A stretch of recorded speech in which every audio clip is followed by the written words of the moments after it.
Boa noite, pessoal. Aqui é o professor Fred, mais uma vez. Peço desculpas pelo atraso, mas está chegando essa teleaula. Essa teleaula é equivalente à primeira semana do material do PET Volume 2 de Língua Portuguesa do EJA. Vale relembrar que eu sempre vou tentar disponibilizar semanalmente para você o PDF da semana do PET. No caso, já disponibilizei o PDF lá no Conexão Escola 2.0 para vocês, da primeira semana. Vou disponibilizar essa teleaula, que o objetivo dela é sempre auxiliar na resolução do material do PET, certo? Então, se a gente tem o PET, volume 2, primeira semana, essa teleaula vai ser equivalente ao PET, volume 2, primeira semana de língua portuguesa. E sempre também eu vou disponibilizar para vocês no Conexão Escola o formulário referente ao PET, volume 2 da primeira semana, ou seja, vai ter um formulário para cada semana do PET. Tudo bem?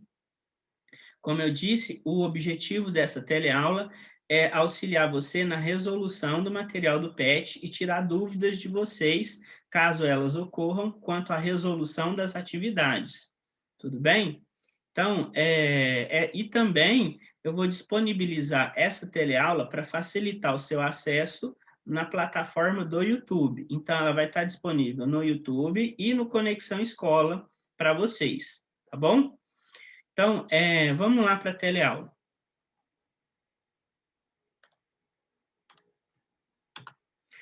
O tema é o conto, é a primeira parte, né? As próximas teleaulas vão continuar trabalhando com esse tema. Então, tudo bem? Então, olha lá. Olá, caríssimo ou caríssima estudante. Nesta semana, você aplicará seus conhecimentos sobre o gênero textual conto, bem como trabalhará demais aspectos da estrutura e dos elementos da narrativa. Tenha uma excelente semana de estudos. Breve apresentação. O conto é uma narrativa curta que se caracteriza pela concisão, linearidade e unidade. São elementos essenciais do conto. Narrador, personagem, enredo, espaço e tempo. O conto consiste em uma história focada em um conflito, apresentando um desenvolvimento e a resolução desse conflito. Tudo bem? Aí, pessoal, o PET, ele faz uma sugestão de consulta, de pesquisa para você, que vai facilitar para você entender um pouquinho mais a respeito desse tema. Então, o que eu propus nessa teleaula e nas outras que também eu já apresentei para vocês? Eu fiz a consulta para vocês e vou apresentar o material da consulta para tentar ajudar vocês na resolução do material. Então, o PET disponibilizou esse endereço aí para vocês. Eu fui lá e o material que eu encontrei foi esse aqui. Ele vai definir o que é o conto, tá bom? Então, o conto é um dos mais tradicionais gêneros literários e um dos mais lidos pelo público na atualidade. Por ser curto, esse tipo de texto tem alcançado cada vez mais espaço, circulando em redes sociais e blogs pela internet. Então, pessoal, eu esqueci de falar para vocês, mas esse trecho que eu estou lendo aqui agora não está naquele PDF que eu enviei para vocês. É uma pesquisa à parte que o próprio PET sugeriu para vocês. No entanto, eu sempre falo isso, eu esqueci hoje no começo da teleaula, mas nada impede de eu falar agora, que é importante você pegar o PDF que eu enviei, que está que eu coloquei no Conexão Escola para vocês, que é equivalente à primeira semana de atividade do PET. Você pode acompanhar ele pelo seu smartphone, pelo seu computador. Caso você opte por imprimir esse PDF, é importante que você acompanhe, utilize, esteja com esse PDF, com esse PET da primeira semana em mãos, para melhor acompanhar a teleaula. No entanto, esse material que eu estou apresentando aqui agora, que é uma sugestão do PET, é a pesquisa que é sugerida pelo PET, eu fiz para você e ela vai aparecer somente aqui na teleaula. Ela não está no material do PET de você. Tudo bem? Então, você acompanha os slides que eu vou apresentar para vocês, acompanha as explicações, porque essa pesquisa é muito importante na hora de você resolver os exercícios do PET, tá bom? Quando eu voltar para o PET, você volta para o seu smartphone, volta para o seu computador, volta para o seu PDF impresso em mãos para acompanhar a teleaula, tá bom? Então, vamos continuar aí, ó. Por ser curto, esse tipo de texto tem alcançado cada vez mais espaço circulando em redes sociais e blogs pela internet. Autores clássicos da literatura brasileira, tais como Machado de Assis ou Mário de Andrade, ganharam notoriedade por serem excepcionais contistas. O gênero tem, hoje, diversas subdivisões, tais como contos de ficção científica, infanto-juvenis, fantásticos, de fada, entre tantos outros. As principais características do conto são a presença dos elementos tradicionais da narrativa, personagens, tempo, espaço e enredo, em suas formas concisas, conforme explicaremos a seguir. Características do gênero. O conto pode ser definido como uma narrativa curta e com um único conflito.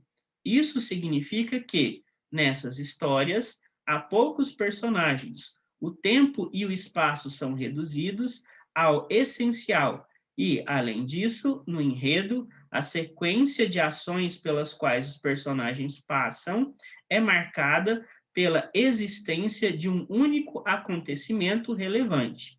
Dessa forma, em geral, os contos apresentam apenas um clímax, aquele momento de maior tensão da narrativa. Veja a seguir um trecho do conto Negrinha, de Monteiro Lobato. Negrinha era uma pobre órfã de 7 anos. Preta? Não.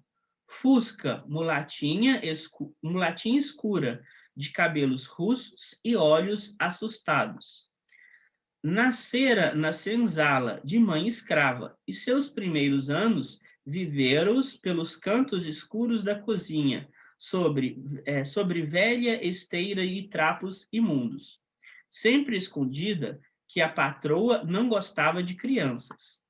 Excelente senhora, a patroa, gorda, rica, dona do mundo, animada dos pobres, com lugar certo na igreja e camarote de luxo reservado no céu. Entaladas as banhas no trono, uma cadeira de balanço na sala de jantar. Ali bordava, recebia as amigas e o vigário, dando audiências, discutindo o tempo. Uma virtuosa senhora, em suma, dama de grandes virtudes apostólicas, esteio da religião e da moral, dizia o reverendo.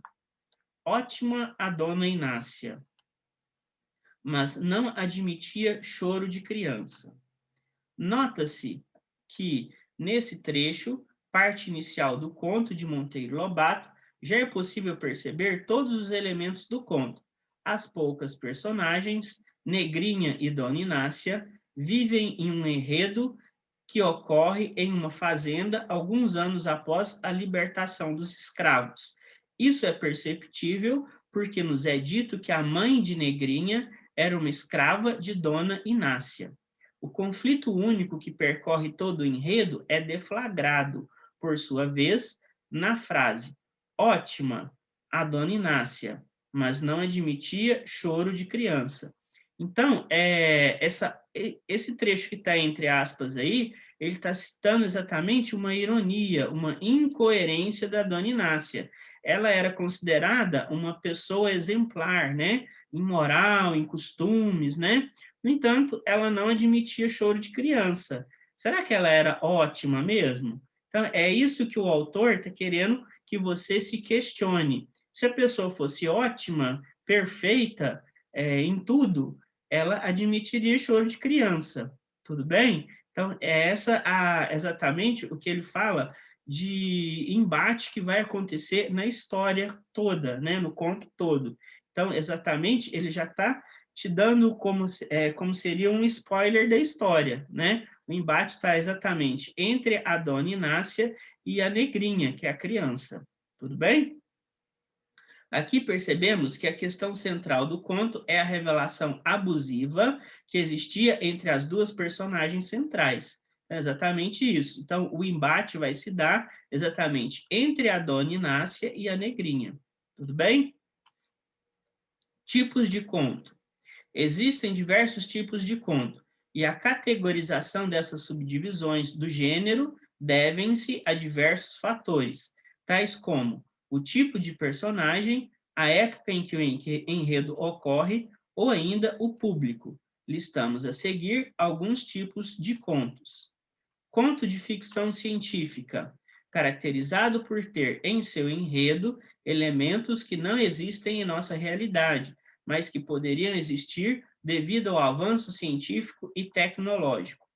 Conto infanto-juvenil, narrativas voltadas para jovens e crianças. Normalmente, a linguagem utilizada nesses contos é mais simples e as temáticas são relacionadas a conflitos comuns na vida de seus leitores-alvo. Conto fantástico, com personagens e acontecimentos impossíveis na realidade e não explicados na narrativa. Esses contos têm conquistado cada vez mais leitores. Conto de fadas, esse é o mais clássico, né? Velho conhecido de muitas pessoas, o conto de fadas é marcado pela existência de fadas e outras criaturas mágicas entre suas personagens. Esse subgênero de conto é especialmente lido por crianças, embora existam narrativas assim voltadas para o público mais velho. Lembrando que originalmente os contos de fada, lá na Idade Média, eram tidos como histórias de terror, para passar medo nas crianças, né? O típico bicho-papão, para fazer o menino ir dormir mais cedo, né? Depois que elas ganharam esse ar mais mágico, né? Que a gente vê nos contos de fada hoje, tá bom? Mas originalmente os contos de fada eram histórias de terror, tá bom? Só uma curiosidade para você. Diferenças entre conto e crônica. É muito comum encontrarmos certas dificuldades para diferenciar os gêneros conto e crônica. Entretanto, é bom saber que eles não têm as mesmas características. O conto, como já dissemos, é uma narrativa curta e com um único conflito em seu enredo. A crônica, por outro lado, é um gênero discursivo que busca retratar o cotidiano e está ligado ao jornal, ou seja, a crônica está muito mais ligada a um texto jornalístico do que, por exemplo, o que a gente vê no conto de fadas, né? Que é uma coisa mais fantástica. Então, enquanto a crônica pode se tratar de uma história que não é verdadeira, vamos falar assim, né? É o que a gente chama de ficção. A crônica, ou seja, a crônica pode ser um texto ficcional, mas ele se baseia muito mais na realidade, né? Por isso que ele está vinculado ao texto jornalístico, do que o conto. O conto, ele não precisa exatamente estar ligado a uma realidade. Ele também é uma obra ficcional, mas a gente vê muito mais presente o fantástico no conto do que em uma crônica. Mas isso não impede, pessoal, que a crônica tenha momentos fantásticos, tudo bem? Mas a crônica, ela está muito mais ligada à realidade, aos fatos cotidianos, do que o conto, tudo bem? Normalmente, as crônicas encontradas diariamente nas bancas tratam de assuntos corriqueiros da atualidade, ó, que eu acabei de falar. O bom cronista é aquele que consegue contar o dia a dia de um modo específico e fascinante. Ou seja, ele pode criar uma situação fictícia, mas mesmo essa situação fictícia está baseada na realidade. Tudo bem? Com um ponto de vista singular. A gente chama essa comparação da realidade com essa ficção de verossemelhança. A gente pode falar, ela é semelhante à realidade, certo? Então, a verossemelhança, ela pode acontecer muito mais na crônica do que no conto. Ela é muito mais semelhante à realidade, ou ela tenta retratar muito mais a realidade do que no conto, tudo bem? Alguns célebres escritores brasileiros, tais como Clarice Lispector ou Lima Barreto, também foram cronistas. Aí de onde foi tirado esse texto aí, tá bom, pessoal? Lembrando que é sempre importante a gente fazer citação do texto que a gente está copiando, para falar exatamente que não fui eu o autor desse texto, muito menos o autor do PET. Ele tirou essa citação desse site aí, tudo bem?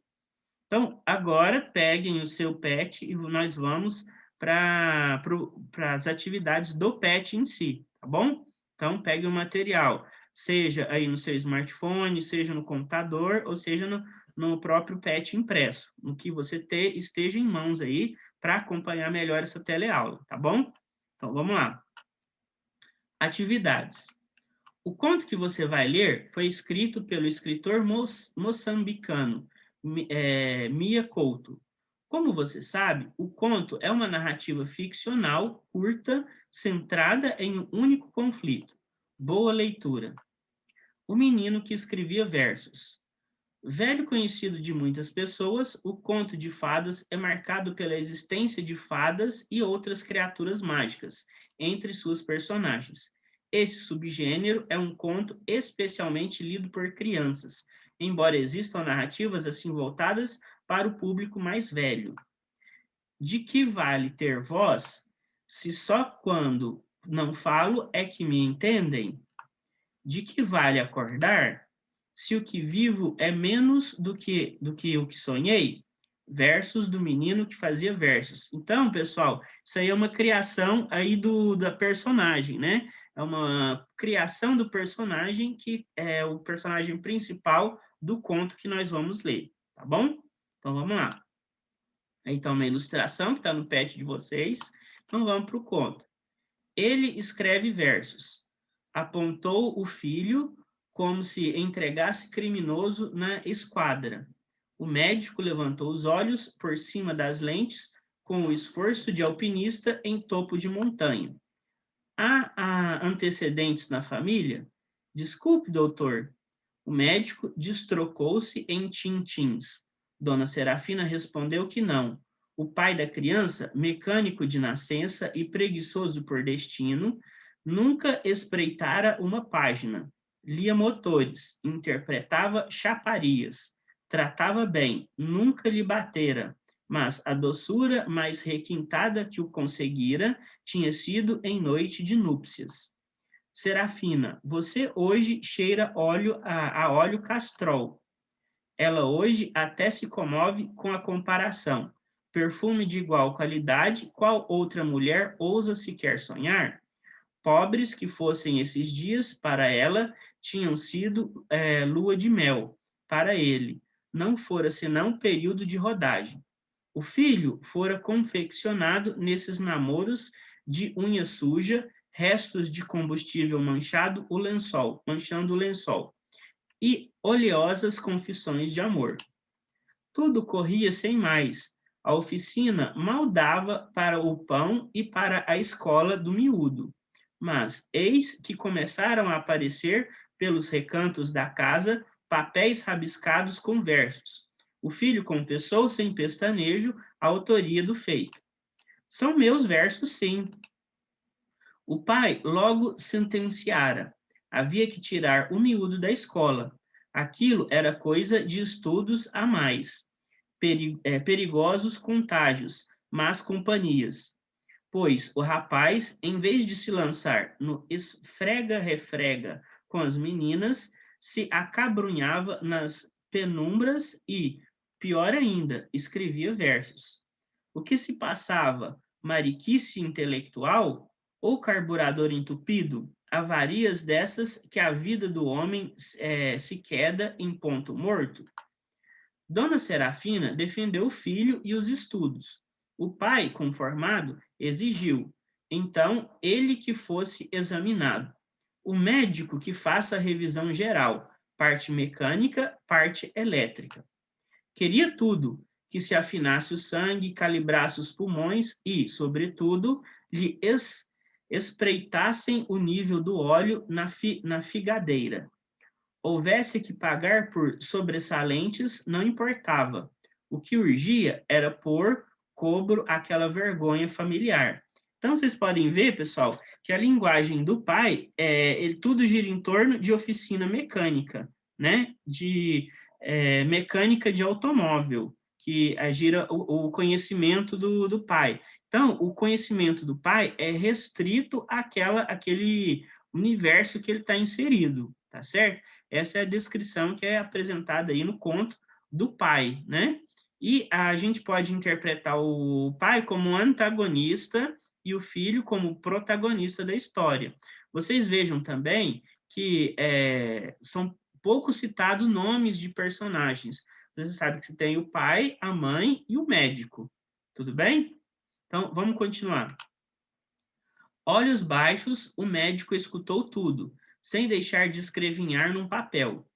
Aviava já a receita para poupança de tempo.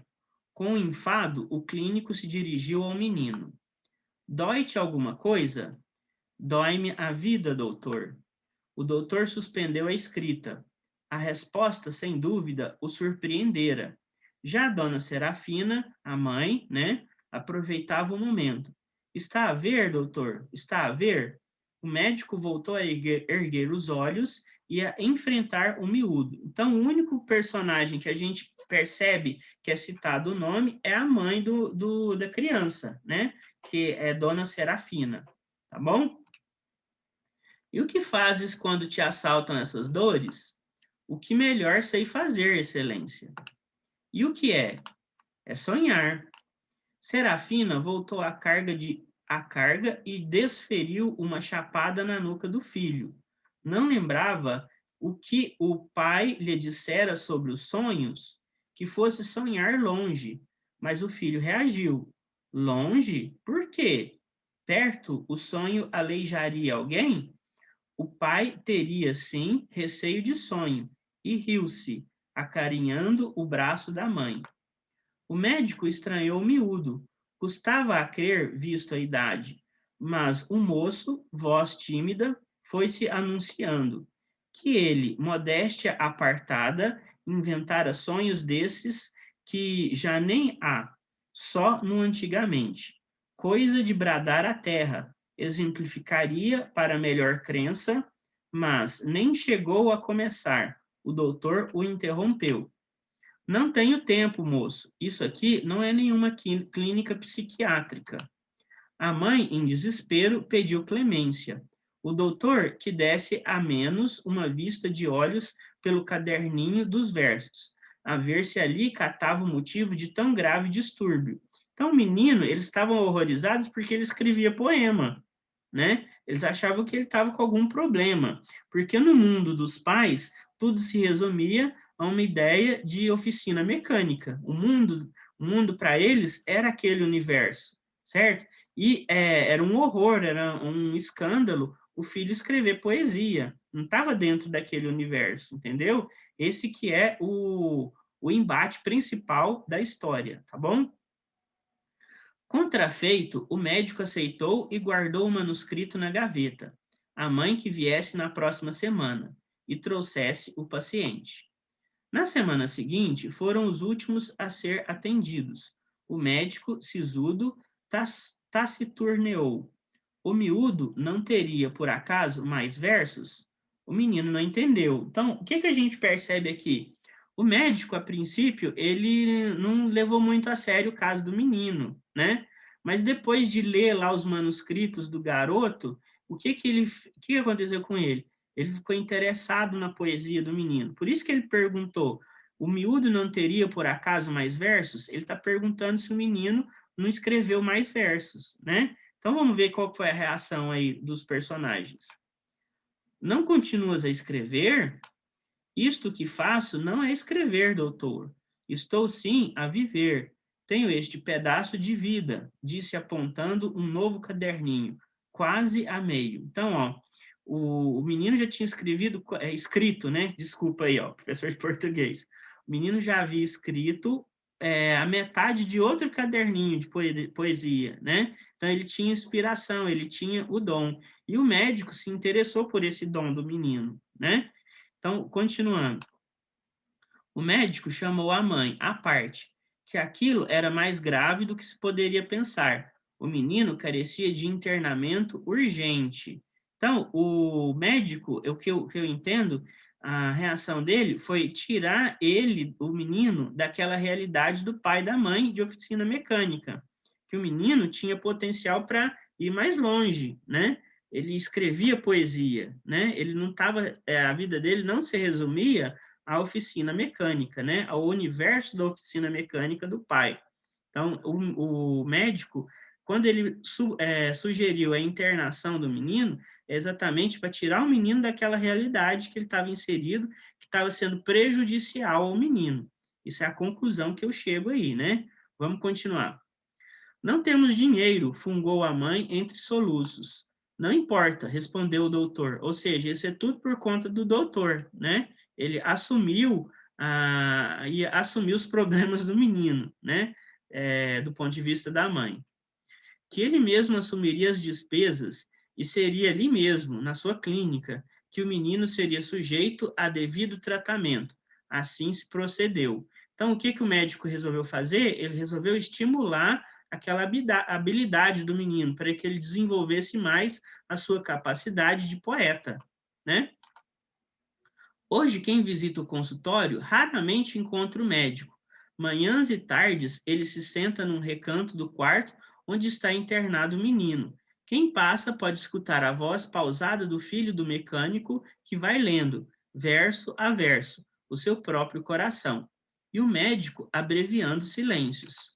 Não pare, meu filho, continue lendo. Então, qual que é o tratamento proposto pelo médico? Ele estimular o menino a desenvolver mais ainda aquela habilidade dele de poeta, né?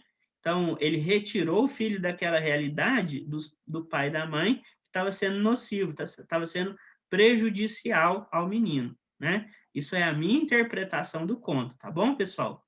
Então, aí de onde que foi tirado o conto, quem é o autor, tá bom? Então, relembrando, sempre é importante a gente fazer esse tipo de citação, tá ok? Então, vamos para as atividades. Glossário, ou seja, dicionário, né? Figadeira, é o fígado. Por cobro a, por fim, reprimir. Destroca-se em tintins, explicar detalhadamente, tá bom? Agora que você já leu o conto, responda as questões a seguir. Questão número 1. Há diversos modos de analisar o papel que uma personagem desempenha em uma história. Vamos ver algumas dessas classificações? Letra A. Em geral, a personagem em torno da qual todas as ações se desenvolvem é chamada de protagonista. No conto lido, qual personagem é responsável pela progressão dos fatos na história? A personagem protagonista é o garoto, né? Do conto é o menino que escreve a poesia. Trata-se de uma criança incompreendida pelos pais pelo simples fato de ser poeta e divagar sobre a vida, né? Então, os pais que estavam inseridos naquele micro-universo deles da oficina mecânica, né? Tinham linguajar, raciocínio, metáforas, tudo girava em torno da mecânica automotiva. Então, era muito restrito para o menino, né? O menino queria muito mais além daquilo ali. E os pais achavam isso um escândalo, né? Achavam que o menino tinha algum problema de saúde. Letra B. A personagem que se opõe ao protagonista por meio de suas ações é o antagonista. No conto lido, que personagem é essa? Descreva. Eu acredito que é o pai, né? A gente tem o foco no pai. A personagem que podemos considerar o antagonista, ou seja, as ações dele se opõem ao do protagonista da narrativa, é o pai do garoto, o mecânico. Pessoa de pouca instrução, tem como influência de pensamentos tudo que gira em torno de sua oficina mecânica, o que o faz incompreender toda a atitude do garoto poeta. Então, não quer dizer que ele é mau, ele incompreende, ele tem uma restrição de, vamos falar assim, de perspectiva, né? A perspectiva dele, tudo na vida dele, gira em torno do que acontece na oficina mecânica, né? Que é descrito lá, a lua de mel do pai e da mãe rolou dentro de um ambiente parecido ou na própria oficina mecânica, ou seja, a vida deles gira em torno da oficina. E o menino, ele está indo além disso, né? Então, não é que o pai era mau, tá certo? A gente pensa assim, o antagonista é sempre o vilão da história. Não, quer dizer que o antagonista, as atitudes dele se opõem às atitudes do protagonista da história. Tudo bem? Letra C. As personagens ainda podem desempenhar diferentes funções na história, as chamadas personagens secundárias ou coadjuvantes. No conto lido, quais são elas? Qual é o papel delas na narrativa? Então, a gente tem, ainda há outras duas personagens que podemos considerar as personagens coadjuvantes. Uma delas é a mãe do garoto, que preocupa-se com a atitude do filho, relacionando-a a algum problema de saúde. A outra personagem que podemos considerar como uma personagem coadjuvante é o médico que atende o garoto e também, a princípio, incompreende a veia poética do garoto. Depois ele se encanta com essa veia poética do garoto e a gente percebe que ele tenta tirar o garoto do ambiente nocivo do pai e da mãe para ele desenvolver melhor a habilidade de poeta, tá certo? Então, a princípio, ele incompreende. Depois de uma semana com o caderninho de poema do garoto em mãos, ele se apaixona pela poesia do garoto. Tudo bem? Então, essa é uma análise que a gente pode fazer do médico, tá bom? Então, aí a gente tem um modelo de resposta, não, como vocês perceberam, na parte do médico está até incompleto. Então, vocês acrescentem isso tudo que eu falei a respeito do médico. A mãe é isso aí mesmo que a gente colocou aí. A mãe, ela não entende aquela atitude do garoto. Ela acha que ele tem um problema de saúde. Tudo bem? Continuando. O conto é uma narrativa geralmente curta em que as ações das personagens se desenvolvem a partir de um único motivo. Letra A. Qual evento desencadeia as ações da personagem protagonista? Resposta. O evento é o fato de um menino passar a ter um comportamento incompreendido por seus pais. O garoto passa a escrever poemas devagar sobre a vida. Então, ele não tinha um comportamento que era considerado um comportamento padrão pelos pais. E por ele ter esse comportamento incompreendido, era exatamente isso que gerava o que a gente chama aí de o evento que desencadeia as ações do personagem, né? O que leva a trama para frente é exatamente esse conflito, tá ok? Letra B. O objetivo da personagem protagonista representa seu objetivo de desejo. Assim, ao ser afastado dele, instaura-se o conflito. Na narrativa lida, qual é o conflito vivido pela personagem principal? Ele é incompreendido, né? Então, o personagem principal é tido como doente simplesmente porque ele tem a habilidade de produzir poesia, né? E divagar sobre a vida. Então, o conflito da personagem protagonista é ser incompreendido em sua vontade de escrever, sendo este fato sendo compreendido como algum distúrbio fisiológico ou psiquiátrico por parte dos pais. Tudo bem? Esse que é o conflito principal da história. Essa atitude do menino de produzir poesia. Isso era incompreendido pelos pais. Isso que gerava o conflito, tá bom? Letra C. O fato de um menino escrever versos incomoda bastante seu pai. Por quê? O fato de um menino escrever versos incomoda bastante seu pai, porque achava isso perigoso. Não tinha o hábito de ler e achava que o menino deveria namorar em vez de ficar escrevendo.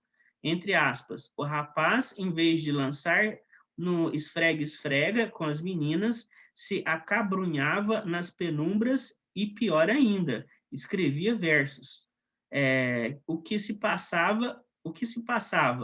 Mariquice intelectual. Então, aí o que acontece? É o que a gente vê, a principal fonte de conflito entre o menino e o pai. Ele não entendia, ele achava que o menino tinha que ter um comportamento padrão igual dos outros meninos. E o menino não tinha, o menino preferia ficar escrevendo versos, tá ok? Então, isso que gerou o principal conflito da história. Letra D. Quando o conflito chega a um ponto máximo, o conto atinge o seu clímax. A partir daí, não há qualquer outra ação que complique ainda mais a situação. Na narrativa lida, quando isso ocorre, o clímax dá-se quando, não encontrando mais alternativa que sanasse os possíveis problemas do garoto, desculpa a digitação ali, o pai decide que o melhor para o menino desculpa, outro erro aí, o menino é levá-lo ao médico. O médico que faça a revisão geral, parte mecânica, parte elétrica. Então, pessoal, eu vou reler aí a resposta com as correções plausíveis, tá certo? Correções gramaticais. E me desculpem mais uma vez por esses erros, tá bom? Então, vamos lá. O clímax dá-se quando não encontramos mais alternativa que sanasse os possíveis problemas do garoto. O pai decide que o melhor para o menino é levá-lo ao médico. O médico que faça a revisão geral, parte mecânica, parte elétrica. Então, vocês estão vendo o raciocínio do pai, tudo gira em torno do funcionamento automotivo, né? Ele compara o funcionamento do organismo do filho dele que está com defeito a um reparo de carro, né, que se faz numa oficina mecânica. Então, ele compara o médico a um mecânico, que vai consertar, que vai resolver o problema do menino, né? Ou seja, tudo para o pai se resume ao ambiente de uma oficina mecânica, automotiva. Tudo bem? Letra E. Por que o médico sugeriu que o menino fosse internado e em sua própria clínica? Como assim, como que incompreendido pelos pais, o médico aparentemente interessa-se pela habilidade de escrever poemas do garoto, de forma que, para estimulá-lo, decide interná-lo sem que os pais arcassem com as despesas, para que, assim, o garoto pudesse desenvolver melhor sua habilidade na escrita. Então, quem que era o incompreendido? O menino. Então, o médico percebeu isso. O menino era incompreendido pelos pais. Então, o que ele resolveu? Ele resolveu retirar o menino daquele ambiente dos pais, que estava sendo nocivo, para que, assim, ele, internado, pudesse desenvolver melhor a sua habilidade como poeta. Tá certo? Então, isso que é a interpretação que é tida nessa questão. Mas, pessoal, pensem o seguinte: caso você discorde, essa é uma opinião minha. Caso você discorde, caso você queira construir uma resposta diferente da minha, você tem total liberdade, tá certo? A interpretação é sua. Então, o meu ponto de vista não pode ser tomado como ponto de vista ou verdade absoluta, tá ok? Tente produzir a sua resposta de acordo com o seu ponto de vista. O que eu estou mostrando para vocês aqui são modelos de possíveis respostas, tá bom? Então, continuando. Questão número 3. Resolvido o conflito, bem perto do final do conto, uma nova situação se estabelece e põe fim à história. É o momento do desfecho ou desenlace. Letra A. Na história lida, qual situação estabelece a resolução do conflito? Compreendendo a situação do garoto e que este merecia desenvolver melhor suas habilidades de poeta, a situação que estabelece a resolução do conflito é a proposição de internação do garoto por parte do médico sem despesas para os pais. Letra B. A narrativa tem um final esperado ou surpreendente? Explique. Do ponto de vista dos pais, o final da narrativa torna-se surpreendente exatamente porque o fato de internamento pode parecer aos pais que trata-se de um caso grave. No entanto, é surpreendente, tanto para os pais quanto para o leitor, pelo fato de o médico compreender a situação do garoto, propondo algo inusitado, que é sua internação, de forma que suas habilidades como poeta sejam mais desenvolvidas. Então, você nunca espera que uma pessoa vá ser internada em uma clínica, em um hospital, porque ela tem essa veia poética, né? Então, o que você espera? Que o médico desse uma lição de moral nos pais, né? Não, ele tem que desenvolver essa habilidade, né? Então, é inesperado que o médico opte pela internação do garoto sem causar nenhum tipo de despesa para os pais, né? Então, isso que é o surpreendente, o fato do médico internar o garoto para aprimorar as habilidades de escrita dele. Tudo bem? Pessoal, esse é o final dessa nossa teleaula, tá ok? Como eu disse, o objetivo dela é auxiliar você na resolução das atividades do PET proposto. Lembrando que esse PET que você está resolvendo é um PET que foi adaptado para a sua turma do EJA, tá bom? Relembrando, essa teleaula vai estar disponível no Conexão Escola 2.0, na sua turma virtual, né, na sua sala virtual de língua portuguesa e também na plataforma do YouTube, tá bom? Para facilitar a sua consulta. Volte nessa teleaula quantas vezes você achar necessário para melhorar a sua resolução das atividades, tá bom? Relembrando também que a pandemia ainda não acabou, por isso, adote todas as atitudes sugeridas nos protocolos, né? Ou seja, lave sempre as mãos, ou com sabão, preferencialmente, ou com álcool em gel. Sempre use máscaras ao sair de casa, evite aglomerações, tá bom? Essa pandemia ainda não acabou, a nossa esperança está na vacinação, tudo bem? Então, sempre que você conhecer alguém que esteja propício a tomar a vacina, mas não queira, tente argumentar com essa pessoa e tente convencê-la que a vacina é importante, não só para proteger a si mesmo, mas proteger as pessoas que talvez ele nem conhece, né? Ou então proteger as pessoas que ele ama. Na verdade, a solução para essa crise que a gente está vivendo gira em torno da vacina. É através da vacina que a gente pode voltar, principalmente, né? Que no nosso caso, a gente está interessado ao retorno das aulas presenciais. Então, no caso da vacinação da população, é que vai favorecer o retorno das aulas presenciais, tá bom? Então, vamos lutar pela vacina e continue se cuidando, tá bom? Desejo que vocês fiquem com Deus e até a próxima teleaula.